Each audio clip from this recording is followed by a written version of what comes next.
Back here at home tonight, and the three white men serving life in prison for the murder of Ahmaud Arbery. Tonight, they have now been sentenced on federal hate crimes as well.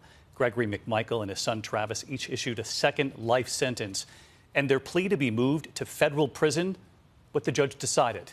Here's ABC's 𝗦𝘂𝗯𝘂𝗰𝗍𝗲. Despite the apology she heard in her Georgia courtroom today, U.S. District Judge 𝗦𝘂𝗍𝗲𝗏 sentenced Travis and his father Gregory McMichael to life sentences for what happened on this tree-lined street in February of 2020.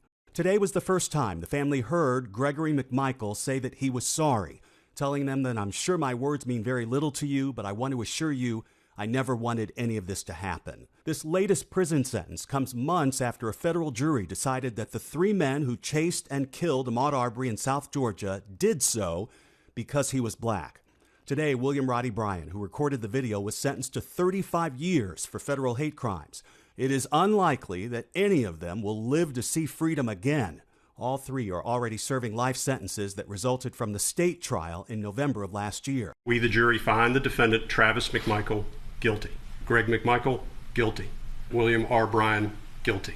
The father and son were sentenced to life without parole. This was one of those cases of racial injustice that led to calls for change. The investigation dragged on for months with no arrests until the cell phone video was leaked and started getting shared around the world.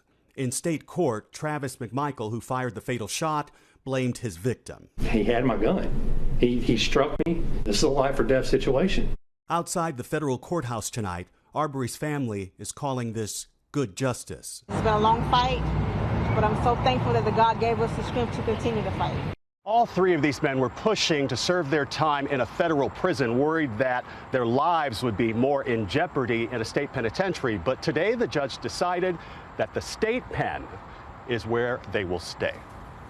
David? 𝗦𝘂𝗯𝗏𝗏𝗏 live in Georgia. Thank you, Steve.